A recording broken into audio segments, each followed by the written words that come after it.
अस्सलाम वालेकुम नाजरीन, आप देख रहे हैं एपी न्यूज़। खबर शामिल करते हैं ज़िला उकाड़ा से हमारे नुमाइंदे आसिफ मिनाज से।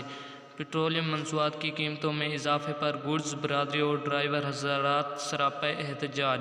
मज़ीद तफसीलात के लिए देखते हैं ये रिपोर्ट। हम ऑल पर्सन जो हमारे ट्रांसपोर्ट का मसला बना हुआ है, तेल महंगा होने की वजह से हम पूरे पंजाब में मीटिंगें जारी है हमारी हड़ताल की। कॉल जो हम इंशाअल्लाह नेक्स्ट डे मीटिंग करके नेक्स्ट देंगे और जैसे हमारी मीटिंग मुकम्मल होती जाएगी उसके बाद हम हड़ताल जी परेशानी है वो मुखातिब हो सकते हैं। भाईजान बताएं।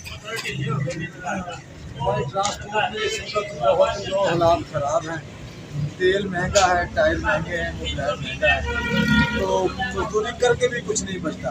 तो ये गवर्नमेंट जो से ख्याल करे, हम यही कह सकते। तो बात इस तरह के जितने भी ड्राइवर्स भाई हैं इनके लिए ये जो परेशानी बनती है ड्राइवरों के लिए कि जो तनख्वाहें हैं वो बहुत कम है। कम से कम 30 से 35 हज़ार रुपये ड्राइवर की तनख्वाह होनी चाहिए, जिसमें ताकि इनके बच्चों का रोजगार और मुस्तकबिल ठीक तरीके से चल सके।